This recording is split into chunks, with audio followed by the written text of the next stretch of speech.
This is Comic Picks by the Glick. Hey, I'm your host, Jason Glick. Hey, Jason Glick, what's going on, man? Hey, John, it's going pretty good. How are things on your end? Wonderful. What do you got? Sweet. Okay, well, it's like I'm getting talking about like a series that was recently completed from a writer that who I generally enjoy, but he's also kind of big on just not just like offering like big happy stories. He's big on like grinding people down, like and hoping they survive the experience. It's like I'm talking about Rick Remender. There's a guy who's done like some great stuff at Marvel. It's like during his time there, specifically his runs on it's like on Uncanny Avengers. It's like and also it's like Uncanny X Force specifically. It's like though like X Force is like his Dark Angel saga. It's like was really it's like was a great example of that. Just like taking like giving us like a feeling that hey, like these characters are facing like some really bad stuff. It's like in the context of their existence, but also just like showing hey, like it can also just work out all right in the end, and that's kind of like something that's really hard to do with characters who've been around for like close to 30 years and all. But he creator he but he artist Jerome Opena, it's like and Mark Brooks managed it really well. It's like over the course of their run. It's like and but also managed it so well that like that Remender. It's like after he finished his time un- with Uncanny Avengers, it's like he decamped to Image to like work there full time and focus specifically on titles it's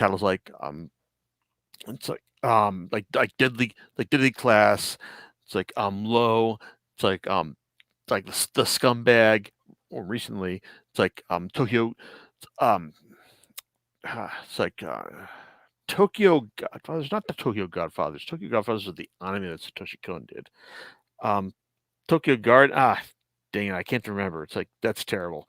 Anyway, that series and also Seven to Eternity, the subject of this this specific podcast. Now, thing is, like Seven to Eternity represented him collaborating with his Uncanny X Force partner, Jerome Opena. Oh, and also the series that he did with previously before coming to Marvel, like Fear Agent, which I decided like I'm just gonna like nope right out of that after Volume 3 because like it just became like a joyless slog of like him just deciding okay, it's like I'm just gonna like see how far down I can grind the main character for this series.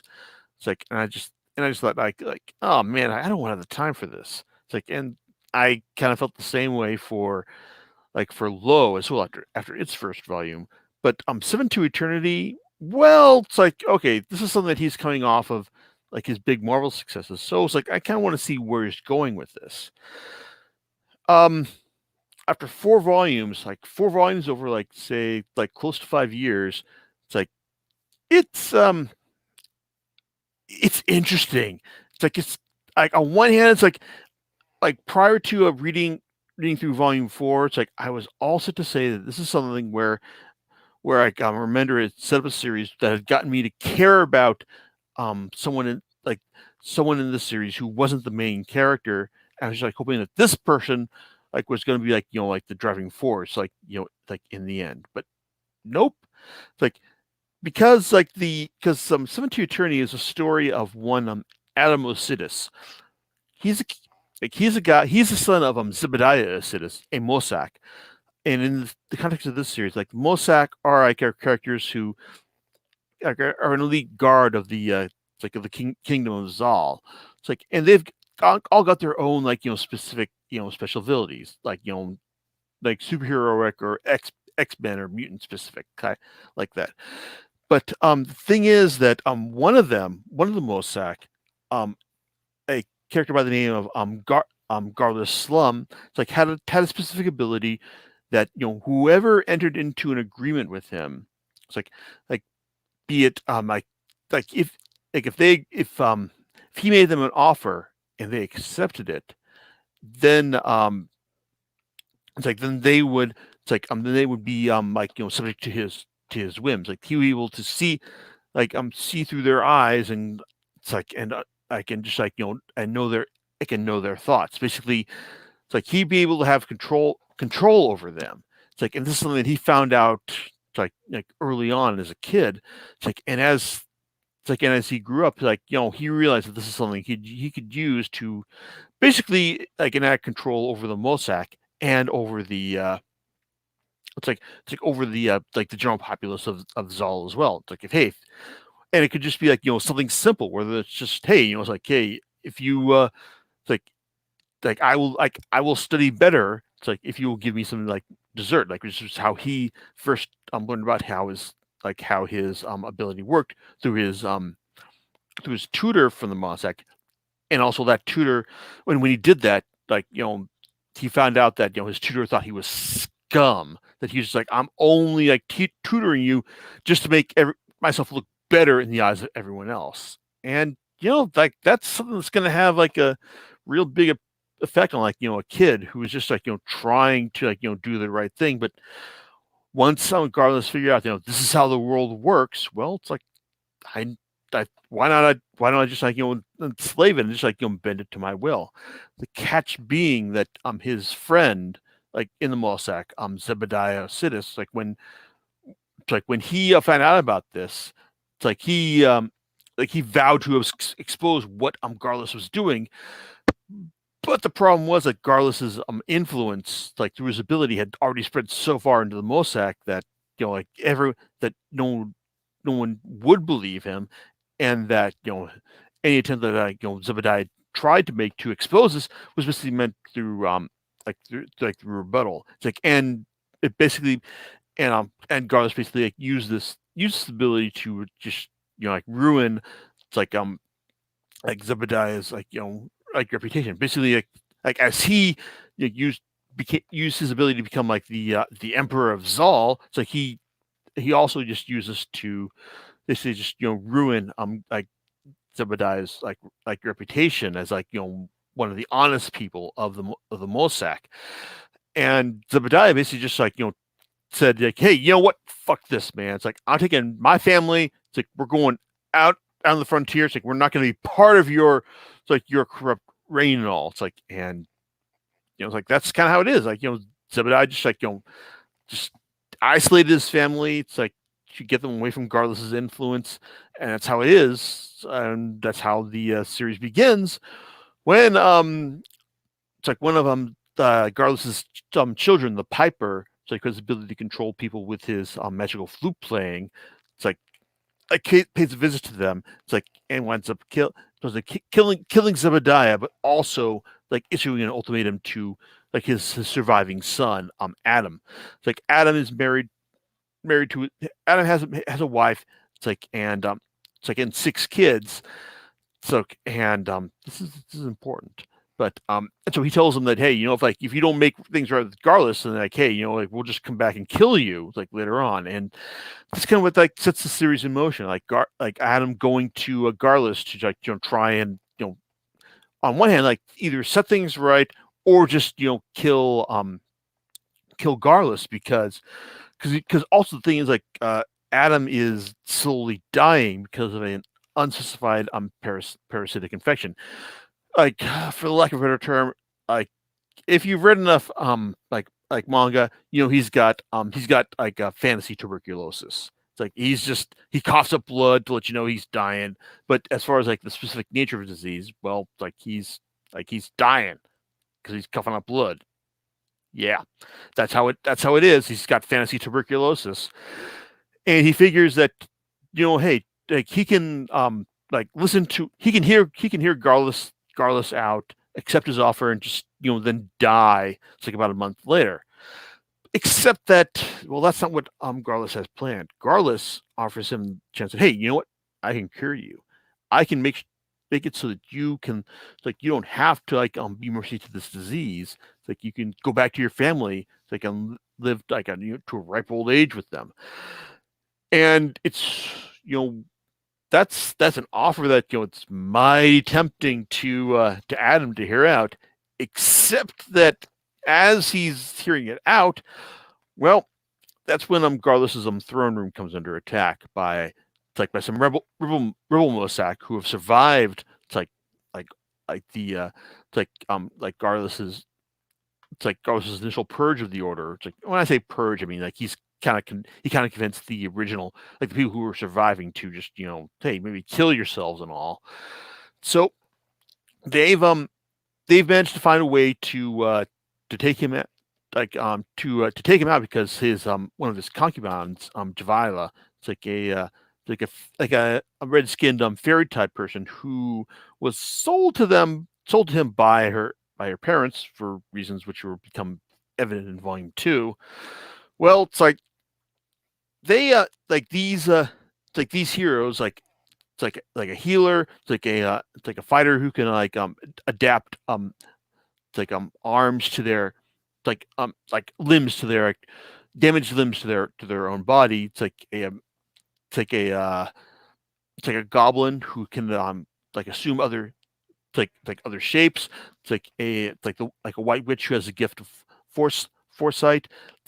Drawbridge, like a reptile who's got the ability to transport people by people jumping into his jaw and all. It's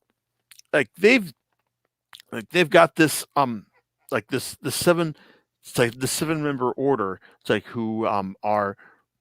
who've gotten the idea to capture Garlus and take him to the wizard Torga, one of the few people who can oppose him, and and eventually separate him from all the people that he's enslaved through his offers. Because the thing is, if Garlus dies, all people who have heard his offer and accepted it, they die as well. Which is basically millions of people throughout Zal, like half the populace, as we're told. And the thing is, these freedom fighters, they've heard of the name Osidis, and they know that, hey, it's synonymous with betrayal, because that's how how Garlus and everyone else spread the word about them. And Adam kind of has to convince them that no, it's I'm still legit. It's I may have listened to him, but I didn't hear his order, which is kind of one of the interesting things I picked up on reading this series, rereading this series in this past week, because this is less of a series about is Adam going to give in to Garlus's his offer, and more how does one rationalize accepting an offer from someone who is clearly evil and does not have your best interests at hand. It's 7 to Eternity is an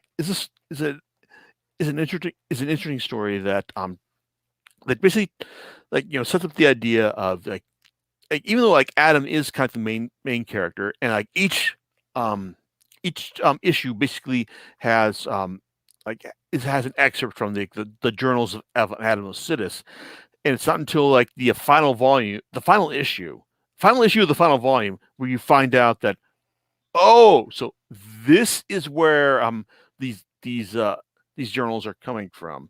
It's and it's basically him basically trying to rationalize everything that he's done up to this point. And as you read the series, you realize that, oh, okay, yeah, I see where the need to rationalize everything comes from. And it's I think it's it's an interesting idea, just seeing what lies do we have to tell ourselves in order to accept what we've come across. It's what when because the deal that Adam strikes with Garlus is that Garlus will save him, but it will also involve him taking to the springs of Zal. But Adam is also going to be honest about why he wants to be saved, and that's it's and it's kind of interesting, what the consequences of when he has to be honest about it, what those what that specifically entails, and also the everything up to that point where it's you believe that Adam is the hero. It's he's trying to like he's fighting for the right things. It's like, what he's doing everything like, for the greater good, but then you realize that, it's like maybe he isn't, and this story is about something else instead.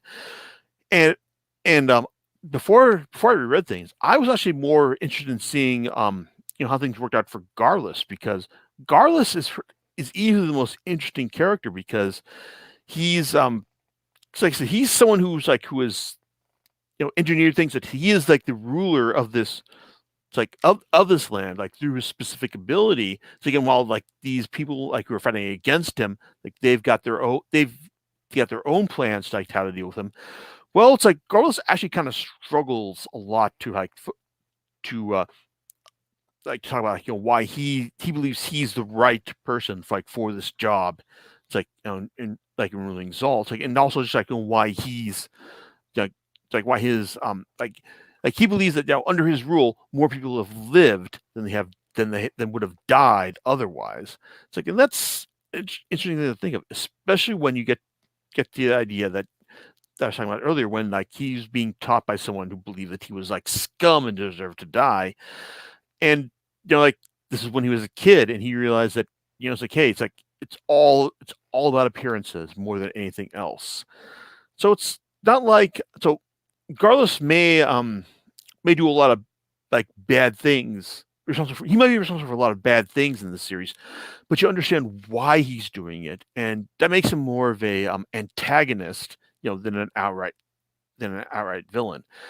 And also, I think that what I wanted to see in the end of like the series, I wanted to see, it's like like the antagonists triumph more than anything else. And I think that when a series gets me feeling that, it's also because the protagonists, well, they're not all that interesting, or they're fighting for like the wrong reasons. And I think that the protagonists in Seven to Eternity are, it's like they're just kind of like I mean, like they've got their good reasons for this, but I don't think Remender does a good job of fleshing them out like over the course of the series. I mean, you've got Goblin, it's like who he's like he's a cock like he's like a Cockney charmer and all, like not Cockney, like an Irish. He's got this like charming Irish brogue to him. So I'm sure I pronounced that wrong, but he's like so he wants to like believe in what like what, and Adam is going to do the right thing, even if that may not be like the case and all. But then there's also characters like the White Queen, it's like who like a person who was like tied to the it's like the well of Zal. It's like one of the it's like one of the key afterlife portions of it. And then when you find out that like she's been gifted with the gift of foresight, and it turns out that she's done a lot of things that would force Adam like onto the road that he's on. You're kind of like, why? Why can't you see what you've done? It's like it's been like a self-fulfilling prophecy and all. It's like, and it's like, and then it's like, and then there's Patchwork, the person who can like assume like other people's limbs as their own. It's like, and it's like, and all like, and the rest of the characters who just like aren't like given, who are just like given just enough like backstory to for us to understand like why they're doing what they do, but at the same time it's just like they're not like they get like meant to, not sketched out in a really memorable way, in the sense that that Garlus is.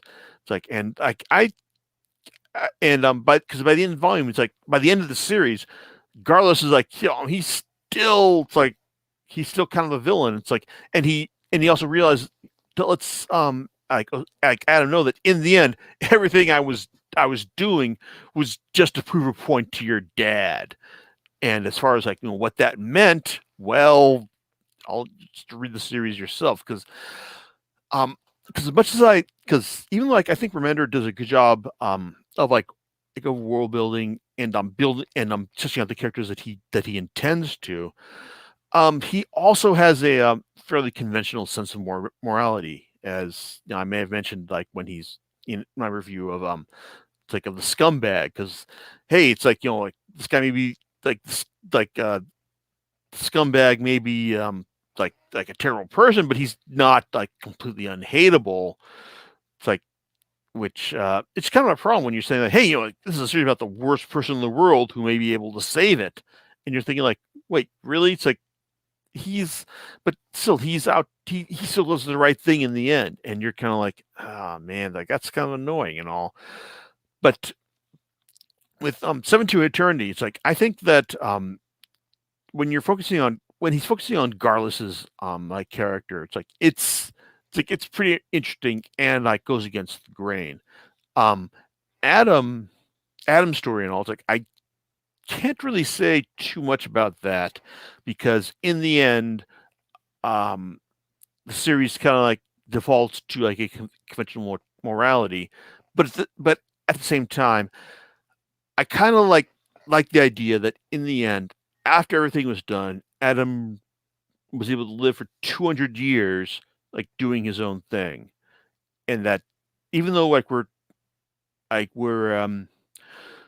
the end basically involves the end is meant to imply that Adam pays for his sins, but at the same time, I imagine that after the final page, like Adam goes like, after 200 years, Toriga, you think I wouldn't be prepared? That's what I think. What Remender thinks is that this is a series about how, like how we rationalize our compromises to ourselves. It's like, and how we have to, work with them. In order to live in the world. I think that's pretty interesting. Like, even though it's like, I think that like ultimately, like he kind of defaults to like a conventional moralistic opinion as to how this all goes. I don't want to say specifics, but I think I've already given away too much right there. That being said, one of the other best parts of the series is Opena's art. Opena has a fantastic design sense, and when Remender asked him like, yeah, I need you to complete a it's like a big weird spaghetti western type world. It's like Opena's kind of like, you know what, I gotcha. It's like, I'm gonna do that. It's like, and it's meticulously detailed, and it's got like such imaginative sights from like the Springs of Zal to the to the flying kingdom ruled by one of Garlus's bastard sons, to even like Garlus's like throne room itself. Like, this is a fantastic looking series from beginning to end. It's like you can just look at this and it's just gorgeous to behold. Like, for each of its 17 issues, and it's really a very dense read, like through its 17 issues, because even though I'm telling you it's only like 4 volumes, like reading this, it took me a lot longer than I expected to, even though it was only 4 volumes. Basically because of like Remender's writing, but also because of just it was cool to take into the detail that that Opena invested in it. Also, James Harren as well. Because if you've been reading my blog for long enough, I love Harren's work from his time on BPRD to Rumble, and he also contributed to 2 issues in Volume 2, where the titular 7, or what's left of them at that point, like have to go to a like an industrial town and have to deal with things there. It's like it's really great, and the fact that the series is basically calling on Harren to do like 2 issues of fill-in work. It's like that just kind of gives you an opinion that, hey, this is how high its standards are. It's like, and it looks really great right there. It's like, so yeah, the series looks fantastic. It's very dense, and it ultimately, it offers an interesting look on the morality of moralizing one's actions. It's like I don't know. It's like I can't say that. I guess it's like at the end, when I was done with the series, I was kind of like left thinking, well, it's like well, what would happen after this? It's like I've got some ideas. It's like it kept me thinking. It got me invested enough that I was thinking about what would come next. It's like, and all. But as far as like what goes in the series, like I think it's I definitely think it's worth reading. It's like it's probably not Remender's best series. I think that his style in terms of like grinding the characters and cast down is probably best served in like a standard superhero universe where it's like where people are where he's prevented from like grinding them down into dust and all, like where he has to say, oh no, I can't go that far. But Seven to Eternity, it's still interesting. I'm still thinking about what he did at the end of the series. It's like I still kind of think about just like where things would go from there. It's like it's interesting. It's probably not going to be his best creator-owned series. Like that's Deadly Class is still number one on my book, and over it's a Tokyo Ghost is a series that he did with Sean Murphy that well, it was fun, but it's like it just kind of like it was all right in the end and all. But hey, I remembered it. That's cool. So I think that Seven to Eternity is worth reading, but maybe pick it up like on a nice comiXology sale, or in the inevitable by one volume edition, which I believe is coming from Image at some point. And that's about all I got. So that sounds like a good idea. Probably just get it on sale. Anyway, get it on sale. It's like it's got, like I said, it's got some good. It's something got good parts to recommend it, especially the art. I just think that, well, it's like, is it it's like is it uplifting? No, but I don't think it's like depressing enough to be counted against like the worst parts of the worst indulgences of Remender style. Well, there you go. Oh, do you know what you're going to be talking about next week? Oh, well, it's like I may just order like the final volume of Ta-Nehisi Coates' Captain America from Amazon, or depending on how things shake out with what's coming to Marvel Unlimited, I may see if I can get Rob in to talk about the Hellfire Gala on X-Men. Or there's also I may decide to reread all of Jeff Lemire's Sweet Tooth to talk about his The Return series. So we'll see how things go. It's like lots of possibilities here. All right, and we'll catch you next time on Comic Picks by the Glick. Right, laters.